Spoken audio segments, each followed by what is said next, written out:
সম্মানিত মুসল্লিবৃন্দ, আসসালামু আলাইকুম ওয়া রাহমাতুল্লাহি ওয়া বারাকাতুহু।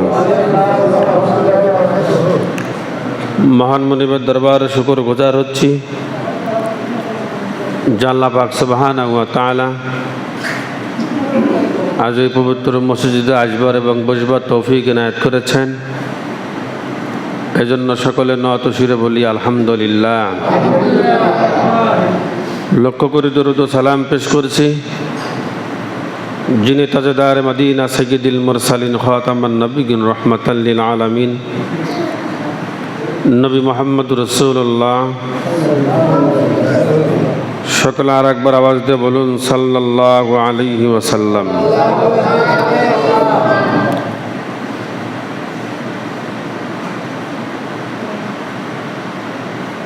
কুরবানি আপনার আমার একদম নিকটবর্তী হচ্ছে। সুবহানাল্লাহ জোরে বলুন। মুসলিম মিল্লাতের একটি পবিত্র অনুষ্ঠান ঈদুল আজহা। হযরত ইব্রাহিম আলাইহিস সালামের সুন্নাহ মোতাবেক, হযরত ইব্রাহিম আলাইহিস সালামের আদর্শ মোতাবেক এই মুসলিম মিল্লাতের পবিত্র অনুষ্ঠানকে যে পালন করবে, আল্লাহ রাব্বুল আলামিনের কাছে সেই দিন সেই কুরবানির পশুর গোশত এবং পশম এবং তার চামড়া কোনোটাই পৌঁছে না, পৌঁছে বান্দার তাকওয়া। সুবহানাল্লাহ জোরে বলেন। পৌঁছে কি? বান্দার তাকওয়া। আমাদের দেশের রেওয়াজ অনুযায়ী আমরা যেভাবে কুরবানি দেই, কুরবানি করি, মনে মনে ভাবি শরীয়ত আমরা চালাবো। শরীয়ত কেন আমাকে চালাবে? আমার কথা বুঝতেছেন তো? কান লাগান। আমরা মনে মনে ভাবি শরীয়তকে আমরা চালাবো। শরীয়ত কেন আমাদেরকে চালাবে? এবার আপনারাই বলেন, শরীয়ত মোতাবেক আমরা চলবো না শরীয়তকে আমরা চালাবো? কোনটা?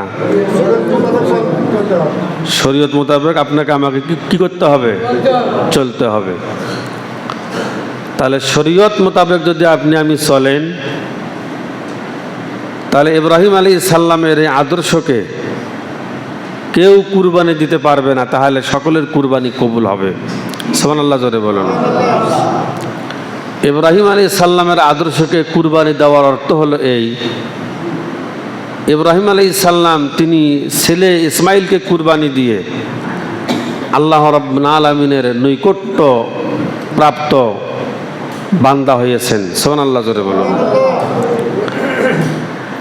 একই কুরবানি নবী আলাইহিস সালাম কুরবানি দেওয়ার পর তিনি যদি আল্লাহর নৈকট্য প্রাপ্ত বান্দা হন, তাহলে সেই কুরবানি এই মুসলিম মিল্লাতের জন্য আল্লাহ রাব্বুল আলামিন দান করেছেন। তাহলে সেই কুরবানি দিয়ে যদি আপনি আমি আল্লাহর নৈকট্য যদি অর্জন করতে না পারি, তাহলে তার কুরবানি আমাদের কুরবানি কি এক হলো? এক হলো না। এবার কান লাগান। তাহলে সে ঈদুল আজহার দিনে বান্দার যে পশু জবাই করে তার গোশত এবং তার পশম, তার চামড়া কোনোটাই আল্লাহ রাব্বুল আলামিনের কাছে পৌঁছে না। পৌঁছে তাকওয়া। কি পৌঁছে? জোরে বলুন। তাকওয়া পৌঁছে। এখন সেই তাকওয়া ভীরু বান্দা হওয়ার তো আপনার আমার দরকার আছে। কি আছে না নাই? আমাদের তাকওয়ার অভাব। আমরা টাকা পেলেই যত বড় হুজুর হই আর পিসাব হই, যত বড় নেতা হই না, অনেক লোকও ভালো আছে, আমি গহেরে কাউকে বলছি না। আমরা টাকা পাইলেই বিচার ওলট পালট করে ফেলাই। কি কথা বলেন, ঠিক কিনা? আমরা টাকা পেলেই মানুষ হয়ে মানুষকে খুন করতে কোনো দ্বিধাবোধ করি না। আমরা টাকা হলেই আমরা মানুষকে মানুষ মনে করি না।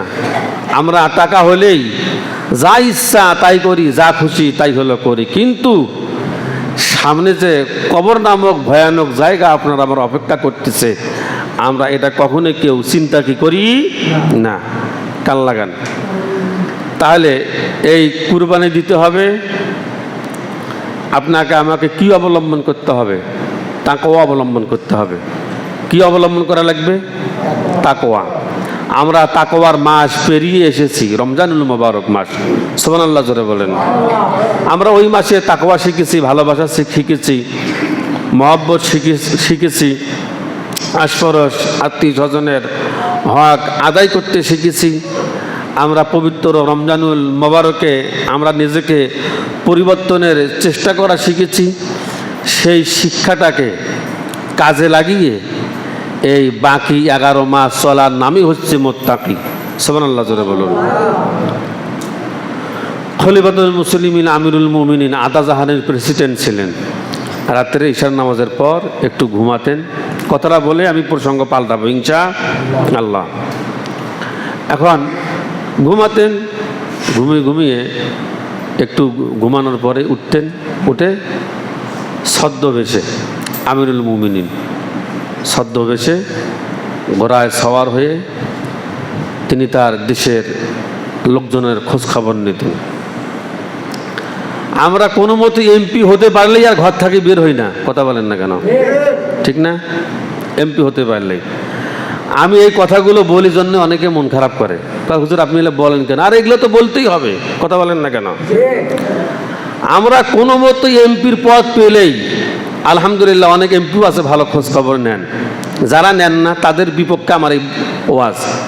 এমপি হতে পারে, এমপি হওয়ার আগে অনেক কথা, যে রাস্তা করে দেব, ঘাট করে দেব, হে করে দেব, হো করে দেব, একেবারে মনে হয় ওনার যত কিছু আছে কল্পনা জল্পনা, হতে পারলে সব কিছু করে দেবে। কিন্তু এমপি হওয়ার পরেই সেই এমপি সাহেবের আর ছায়াটা পর্যন্ত সেই থানায় পাওয়া যায় না।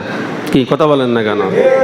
এটা কেমন মানবতা? তাহলে এই দুনিয়ার মানুষ স্বার্থের লোভে সব কিছু করতে পারে, এরা ওয়াদার কোনো তাওয়াক্কা করে না।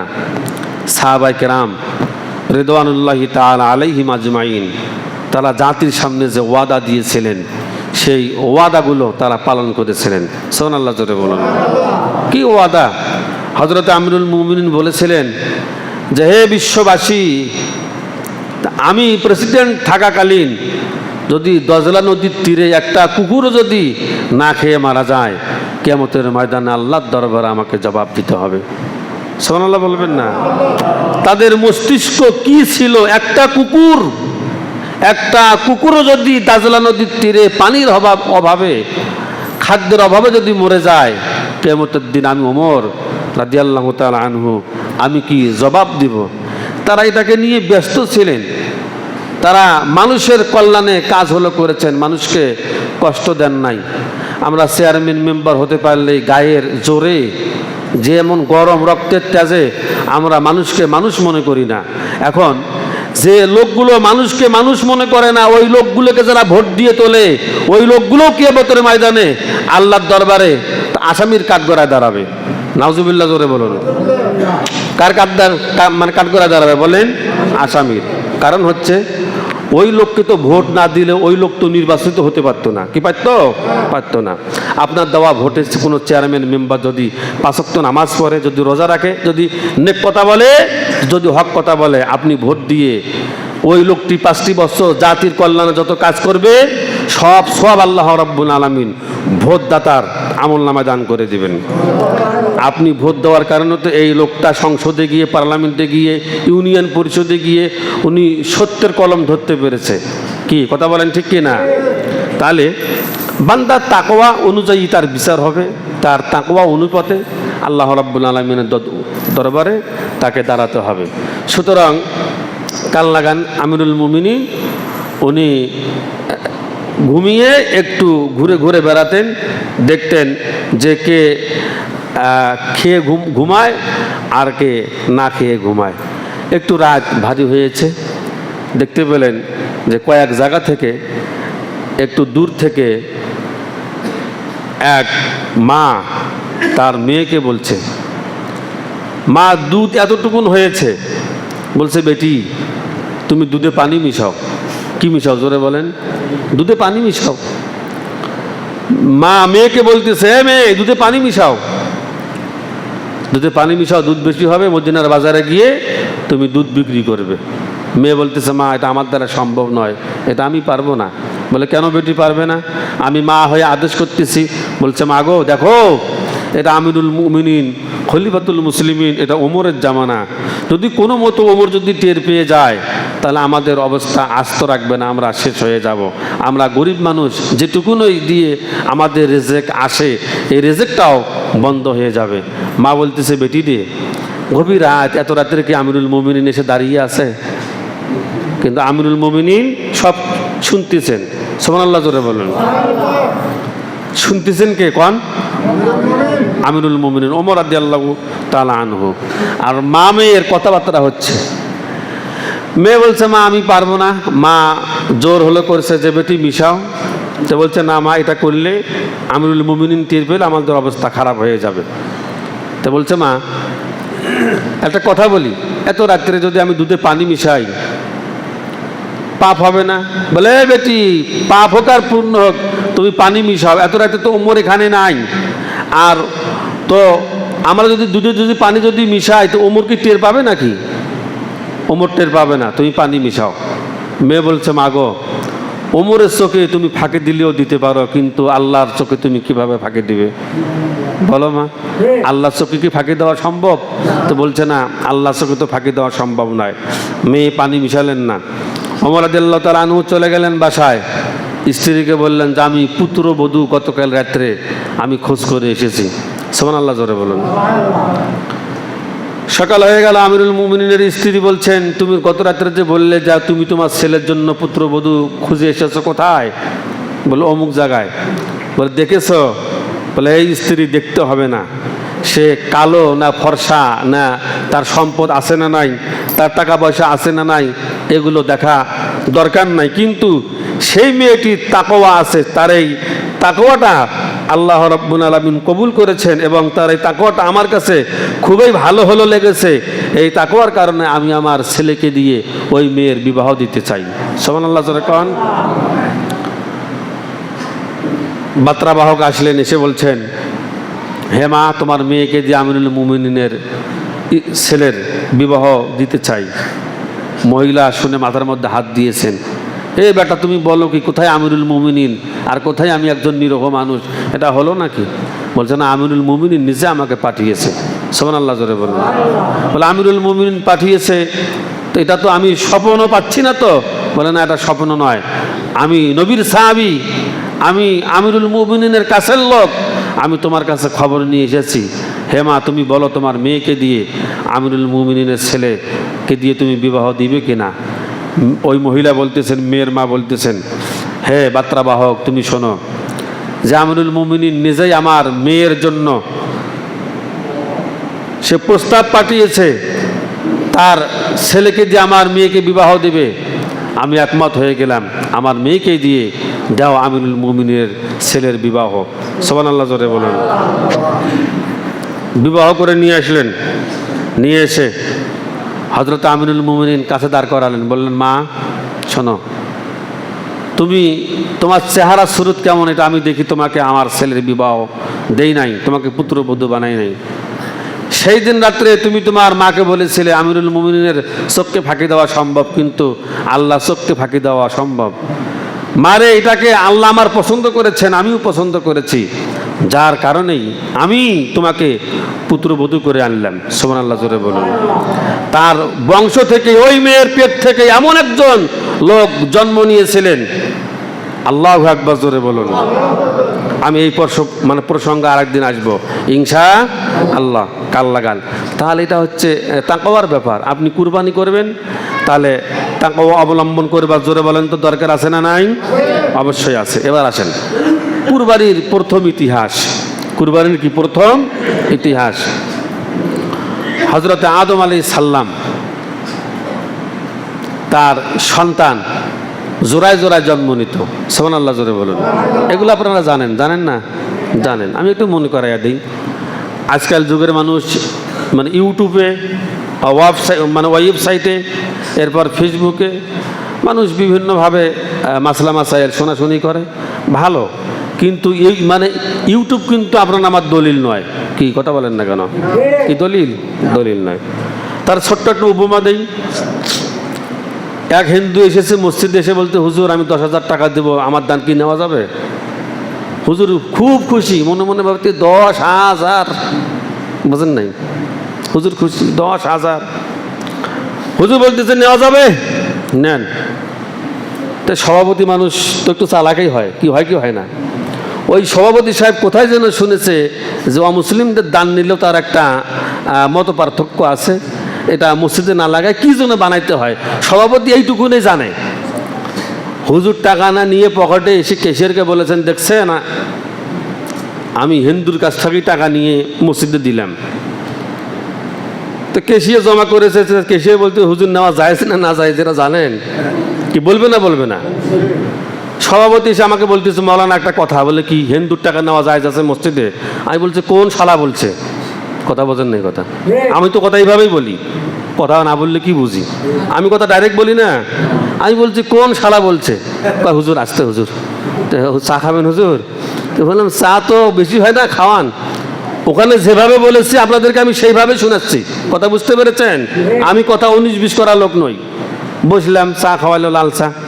হুজুর, এক হিন্দু লোক এসে বলতেছে যে হলো হুজুর আমার মানত আছে, আমি 10,000 টাকা মসজিদে দিব, তা আমাদের ইমাম সাহেব কুলকুলা হয়া হলো নিয়েছে। বলতেছে তো আপনারা তো খুব অভাবী, তো আপনারা অভাবী ওই কারণে নিয়েছে যাতে মসজিদের কাজ হয়। কয় না হুজুর আপনি একটা মাসলা দেন যেটা শরীয়ত সম্মত। আমি বললাম শরীয়তের মাসলা হচ্ছে এই, কোনো মুসলিম যদি দান করে দানটা নেওয়া যাবে, কিন্তু তার দানের টাকা দিয়ে প্রসাব পায়খানা বানাতে হবে। কথা বলেন না কেন? তার দানের টাকা দিয়ে প্রসাব পায়খানা বানাতে হবে, এতটুকুনই করতে পারেন। বাকি টাইলস, মসজিদ মুজাহিদ, মসজিদের সিমেন্ট এগুলো করা যাবে না, এগুলো শরীয়ত আমার হারাম বলেছে।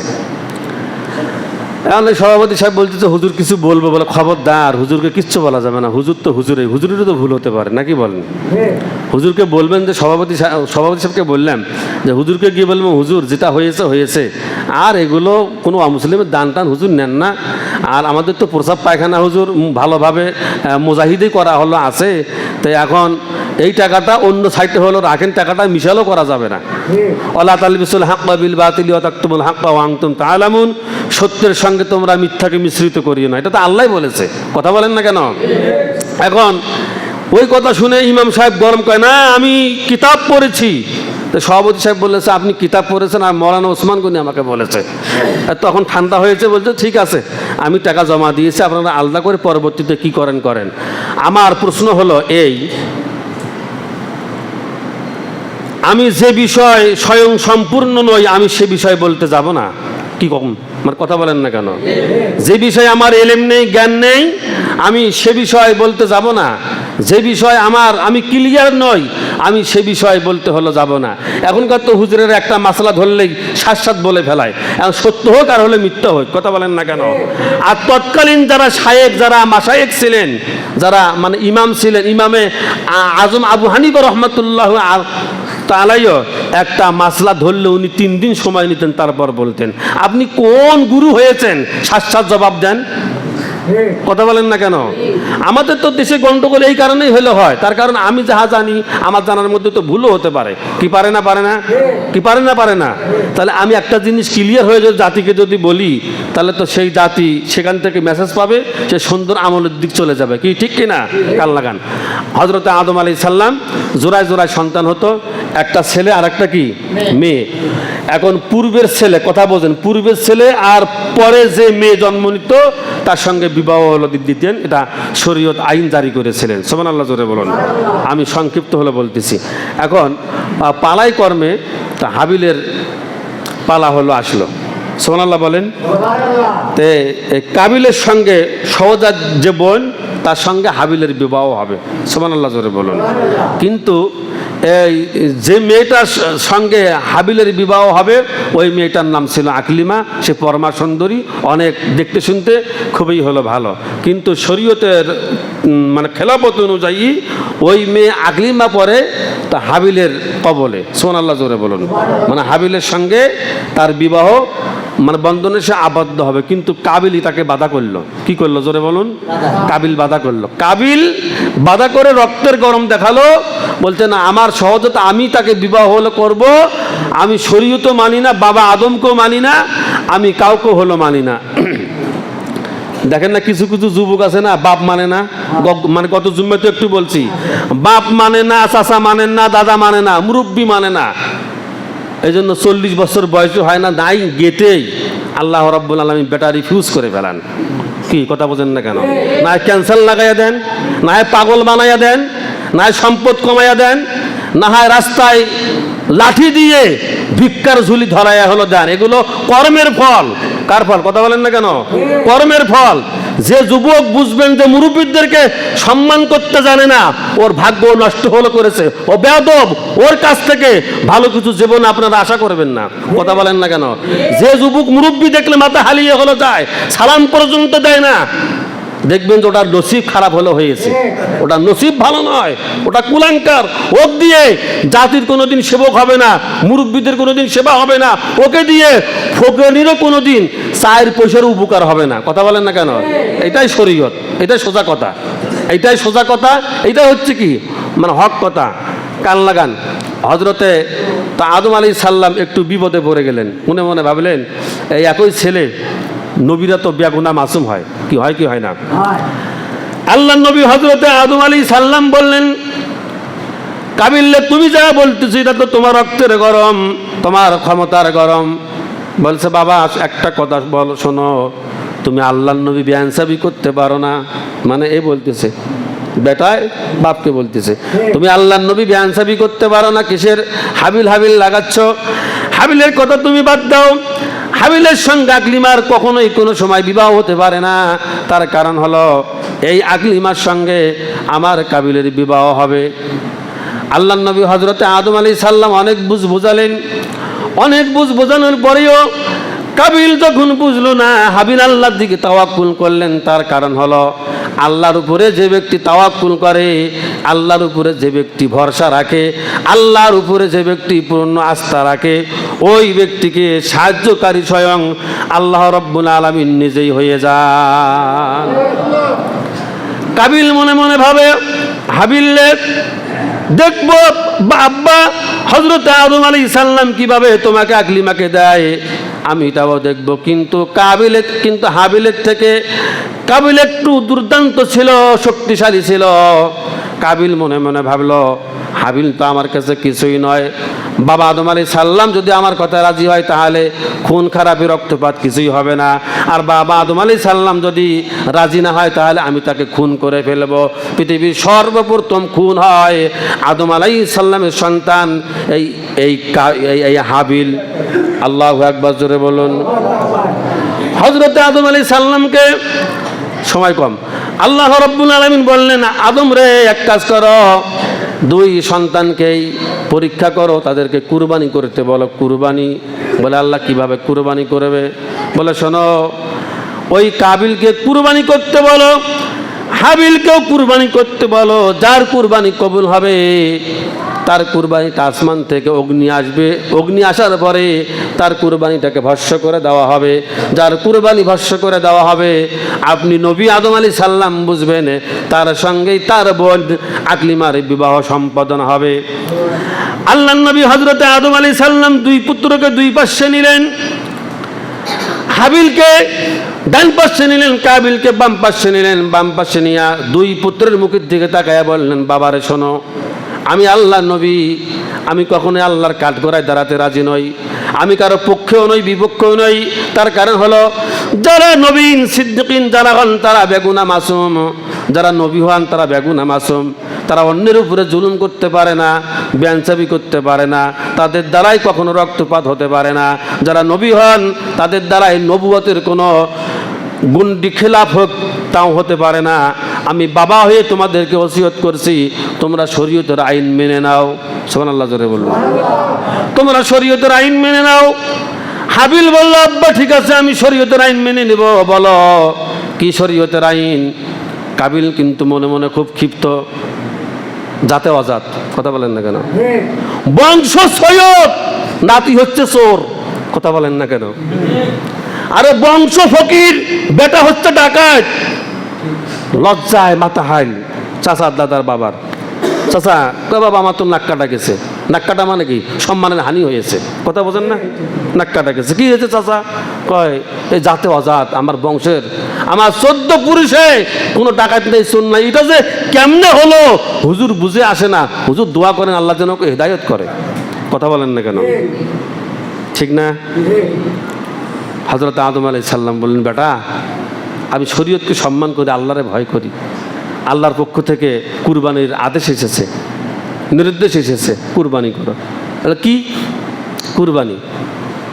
এক ভাইয়ের গম, আটা, তরি তরকারি, কাবিল ওগুলো আবাদ হলে করতো। বলে তুমি এগুলো পাহাড়ে নিয়ে আসো। ও হাবিল তুমিও নিয়ে আসো। হাবিলও নিয়ে আসলেন, কাবিলও নিয়ে আসলেন। দুই ভাইয়ের কুরবানি দুই জায়গাতে রাখলেন। লম্বা করে বললে একটু ভালো হতো, সময় কম। দুই জায়গায় রাখলেন। আল্লাহ রাব্বুল আলামিনের তো হুকুম হলো, এসে আসমান থেকে একটা অগ্নি এসে হাবিলের কুরবানি আল্লাহ রাব্বুল আলামিন কবুল করে নিলেন। অগ্নি দিয়ে সেগুলো পোড়াইয়া দিয়া জ্বালাইয়া দিলেন। সুবহানাল্লাহ বলবেন না? হযরত আদম আলাইহিস সালাম বুঝতে পেরেছেন হাবিলের কুরবানি কবুল, আল্লাহর কাছে কবুল হয়েছে, এর সঙ্গে এর বিবাহ হবে। সুবহানাল্লাহ বলবেন না? বাড়িতে চলে আসলেন হাবিল, আকলিমার সঙ্গে বিবাহ দিলেন।